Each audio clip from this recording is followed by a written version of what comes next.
social media is about to change forever. If you're a creator or a business owner, the old playbooks are starting to not work anymore. Now here's the good news. If you can understand where the puck is actually going, you can win big. Because now there are a bunch of new ways to play the content game that weren't possible before. I know this because I spend all day on the cutting edge of content and marketing. I have 1 million followers, I've done billions of views, and I'm starting to see trends and patterns that are not obvious to the average person that are massive opportunities. These are the 10 biggest shifts, really swings of the pendulum for where the content game is headed.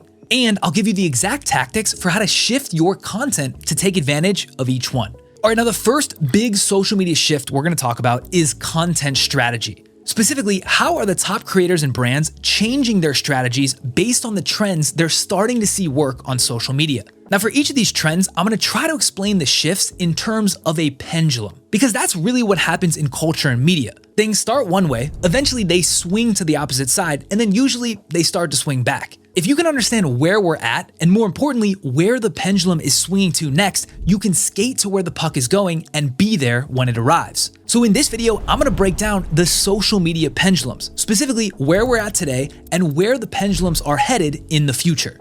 Okay, so for the bucket of content strategy, there are really 4 components that are important to understand. And those are approach, testing, niche, and formats. Each one of those is a separate pendulum that is swinging back and forth, and I'm gonna explain all of them. So let's start with approach, and this describes how creators and brands will approach making content in the future. And here is the spectrum. On one side, you have art. Everything is original, the ideas are unique, the approach to ideation is super creative, the execution is that of an artist or painter. And on the other side, you have science. Everything is remixed, the ideas are more based in data, the content is engineered, and the execution is more that of a scientist or data analyst. Now from 2010-ish to 2022, social media was very clearly in the era of the artist. So much so that the word creator is kind of synonymous with a creative or artistic person. But now we're starting to see the approach pendulum swing from artist to scientist. Now we're not all the way there, so if you're an artist type creator or brand, don't worry, you can still win. But now the door is open to approach social media like a scientist.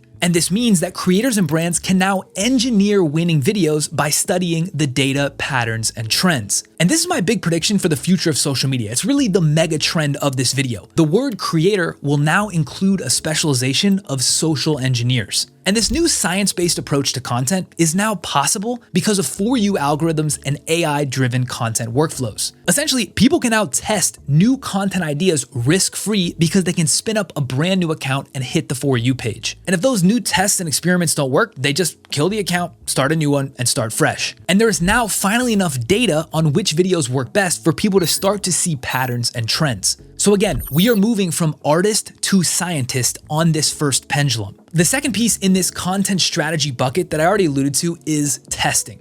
And this goes hand in hand with approach, the first one we talked about. The pendulum for testing is make and pray on one side and test and iterate on the other. Again, we are shifting from make and pray over to test and iterate. I'm noticing that people are spending less time making each video, but they're intentionally testing certain hooks and visual formats to try to iterate their way to engineering a winner. Now, the other 2 components of content strategy outside of approach and testing that I want to hit on are niche and formats. Each of those also has a pendulum worth studying that all kind of goes together into this content strategy bucket. Let's hit those quickly. For niche, the pendulum is individual on one side and topic on the other. And this one is really interesting.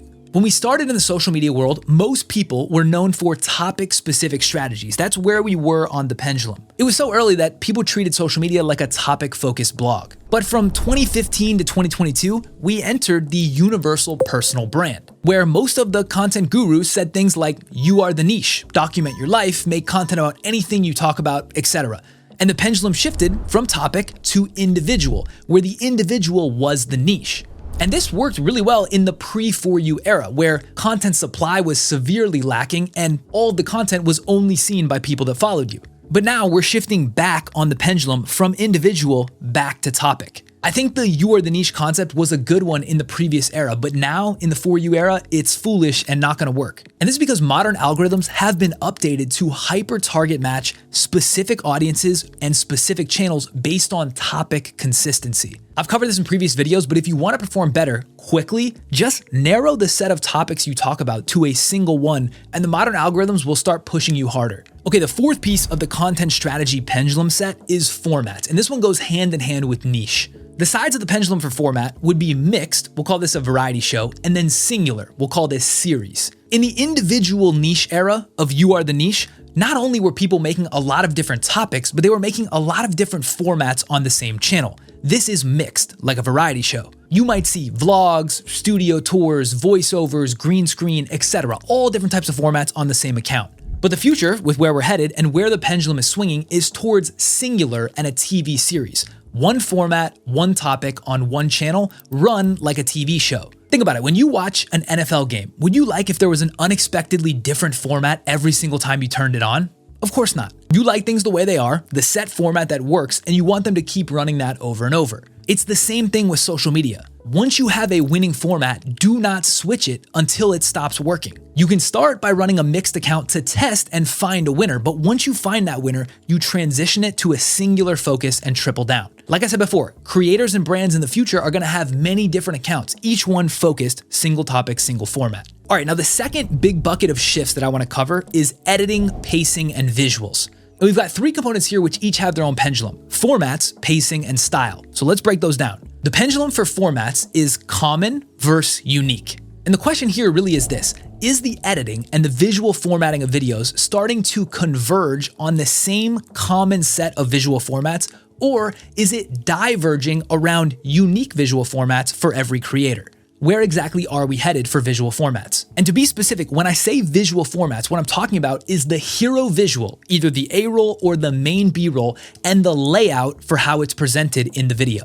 Now, this pendulum, common versus unique visual formats, is very interesting. As the content engineering process has started to begin over the last year, I've noticed a clear convergence on a few common visual formats that work. And it makes sense. People see winners and they copy those winners. So this means the pendulum where we are today is much closer to the common visual format side. However, I expect we are going to hit the max threshold of common reduction and head back to unique visual formats over the next couple years. And if you've been listening to what I've been saying in this video, that's a bit counter to what you would predict. You'd think if all these people were focused on engineering the content, then all the content would end up looking the same, and that's what they want. So if we have more engineering, how are the visual and editing styles going to diverge to be more unique? That doesn't make any sense. Well, here's why. Once everything visually looks the same, it's going to be extremely difficult for people to cut through. With every action, you have an equal and opposite reaction. When it gets difficult to cut through, people will seek an alternative to cut through better. In an era of fully compressed visual formats where you maybe only have 4 to 5 different ones that are really common for everyone, the viewer will not be able to tell the difference between your content and anyone else's. So I think the winning strategy, if you're really talking advanced mode, is to use the proven storytelling frameworks, the way you tell the story, but visualize it with a unique visual format. I call this visual format inversion. And what I mean when I say unique visual format, changing the AI graphics, the branding, the colors, the creator, the cinematics, something visually about how you're presenting your core hero visuals, changing it so that you can cut through. And this will work because people cannot outrun their psychology on the storytelling, but they will definitely recognize new visuals and gravitate towards something different visually. Now, a good example of someone who did this to prove my point is Chris Williamson on the Modern Wisdom podcast. He wasn't the first to create the storytelling format of long-form conversational podcasts. However, he was the first to do cinematic 4K movie-like shots to change the visual expression.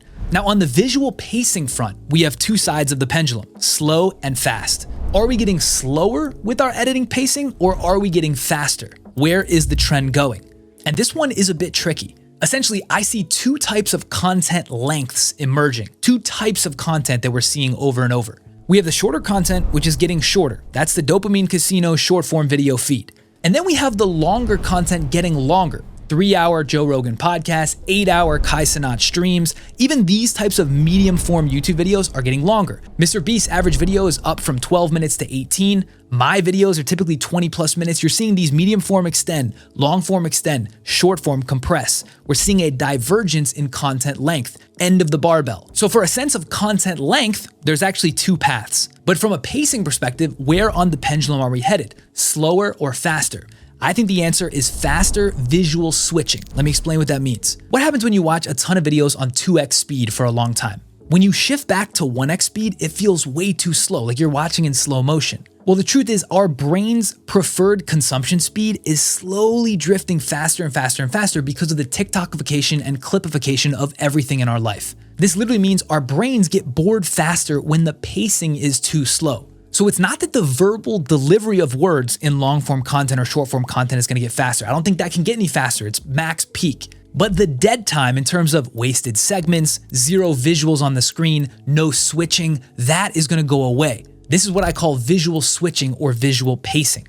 If you really watch and study these long form podcasts, even Joe Rogan or these Twitch streams, they are constantly switching camera angles and adding visuals on the screen. They're talking at a normal speed, but they're constantly switching the visuals. And I think this trend is going to continue. We are shifting towards from slow to fast visual pace switching. So the tactics for you when you're making content, you want to speak slow enough where every single word can be understood. You don't lose clarity, but increase the visual switch pacing, the visual pacing on screen so that you can hold attention better. These are two different things that both combine together to equal the editing. Now, the best way to tactically improve your visual pace switching, because it's kind of a hard thing to focus on, find a creator you like, download their video, upload it into Premiere Pro or another editing software, and make a cut every time they switch the visual. You can then measure how often approximately they're switching. All right, the last component, the last pendulum in this visuals editing section is editing style. And the spectrum for editing style is minimum viable editing versus maximum viable editing. Now, when I say editing style, I'm talking about all the extra bells, whistles, graphics on top of the edit, on top of the core visuals. The visual format is the hero visuals and the way you lay them out. The visual pacing is how quickly you're switching on the screen. The editing style is everything else. Sound effects, flashbangs, pop-ups, transitions, GIFs, color pops, anything else you're adding on top, the icing. That's what editing style is. So where are we at on the spectrum for minimum viable editing versus maximum viable editing? Over the last few years, we've squarely been on the maximum viable editing train. Another way to say this is retention editing. Literally fireworks in every video, cracked out, overstimulating, trying to basically hook people on the dopamine release with so much on the screen. We are now shifting back to minimum viable editing. And shout out Minnow Lee for this frame, minimum maximum viable editing. I really like this. Minimum viable editing means that people will use less and less crazy chaotic transitions and focus more and more on the hero visual, whether that's the A-roll of the speaker or one core B-roll visual. So to me, in the editing, pacing, and visual zeitgeist, if you were to map all three of those pendulums, here's where we're headed. This is the trend that's gonna work better in the next couple years. For hero visuals and layout, the format, we're headed towards common, this convergence on a couple formats that work. We're gonna bounce off that and go back to unique. So I think visual layouts or visual hero visuals being a little bit different is where we're headed on the unique side. On visual pacing, we are headed towards faster. Faster switching, less dead time, but delivery of words that are still easy to understand. And on the editing style, all the bells and whistles, crazy transitions, we are headed towards minimum viable editing, less and less of that over time. If you optimize for these three things in your visual packaging, in your editing, I think your content will do better. All right, guys, I've got one more big bucket of social media trends to go over. And this one is about brand social strategies and how brands are gonna attack using social media. But before I go through it, I just wanna say, I know this video has been a little bit nerdy, on the nerdy side, talking about content. If you like this stuff and you're a business owner trying to get better at content, you kind of like finding the edges and where the opportunities are in social media, I built a free community for people just like you called Wavy World. We have 25,000 other entrepreneurs that are in there all working together to find the white space and help each other grow. And there's a ton of free trainings, guides, playbooks, everything you would need to get started with content. It's all in there, completely free. I've got an invite link for you below if you want to join. Okay, the final bucket of different pendulums and social media shifts to know is the brand social bucket. Specifically, these are going to cover how the future of brand social is going to change for companies and what that is going to look like. If you have a business or you plan to launch a brand in the future, these are gonna help you a ton. And of course, there are 3 components here as well. The first one is called From Who. And specifically, this applies to who is actually posting the content. On one side of the spectrum, we have brand accounts with people from the brand, like faceless people, the brand, Big Brother brand, posting the videos. And on the other side, we have creator accounts where you have individual faced creators posting the videos. Now, in the early days of social media, there really weren't that many brand accounts that were active. So almost all of the accounts were creator accounts. Then we've had a long era where we shifted back towards brands, where most of the branded content were coming from the brand account, not a faced person, kind of like the collective brand house messaging. Well, lately in the last year or two, we've started to shift pretty heavily back from brands to creator accounts. Now, what's pretty obvious for everyone is that brands are starting to hire creators in-house to post from the brand account. But what's not as obvious is that the pendulum is going to continue shifting towards the creator side, where brands hire creators to post from creator accounts that are not as directly connected with the brand.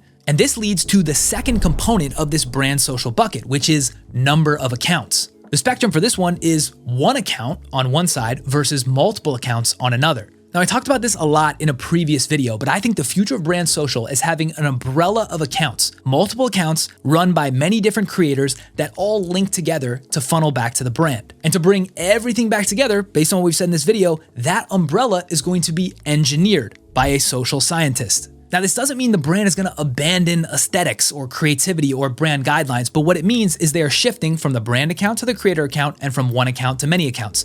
Many accounts run by creators. That's the future of brand strategy. Now, to build on this, the third and final component, the third pendulum, because I'm sure you're sick of pendulums by now that I want to talk about, is the approach to brand strategy.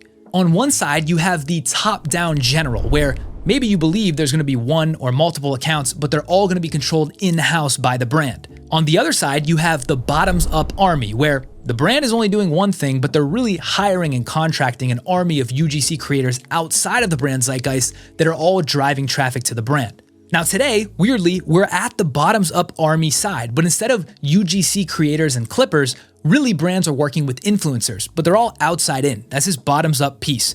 We are starting to shift to this top-down general approach. Brands are hiring social strategists, social scientists in-house, and creating this owned network of accounts in-house. But I think the true God mode trend for where the best brands will land is right in the middle. An owned top-down general style with many accounts in an umbrella, plus an army outside in of clippers and influencers that can drive traffic from the outside. This hybrid style, 1+1, is where the future of brand social is headed. So it's a technicality, but we're splitting the pendulum in the middle on this one. All right, guys, that is all I've got for this video. As a summary, I went through 10 different pendulums or spectrums for how I see social media changing in the future and where you can play so that you can skate to where the puck is going. We covered these 3 major buckets: content strategy, editing, visuals and pacing, and brand social. And within those buckets, we covered 10 specific shifts. Here's a quick summary of how I would play each one. For content strategy, we covered approach, testing, niche, and formats. I see the pendulum shifting to a science-based approach with heavy testing where every account is focused on a single topic, single format. To build this into your workflow as a creator or brand, you want to start building a system for making content that is more data-driven and focuses on that iterative testing a little bit more. I'm literally building Sandcastles.ai to be the tool to do this, so that's all you need. I'm also running Short Form Academy on the short form video side, Instagram, TikTok, Facebook, LinkedIn, so that you can learn the workflows and playbooks for how to actually build this data system. Now for editing, visuals, and pacing, we covered visual formats, pacing, and editing style. And I see the pendulum switching to unique visual hero formats, faster visual switch pacing, and minimum viable editing styles. To build this into your workflow as a creator or brand, you need to start learning how to figure out where the winning visual formats are and then how to tweak them, what the white space looks like, so you can create something a little bit more unique. Building an AI visual system with graphics and visuals that are unique to you is a great way to do this. To increase the visual switch pacing, what you want to do is download a video that works, make slices everywhere they switch visuals, and try to train your eye to learn what optimal pacing looks like. And lastly, we covered brand social. The 3 components were from who, number of accounts, and general versus army.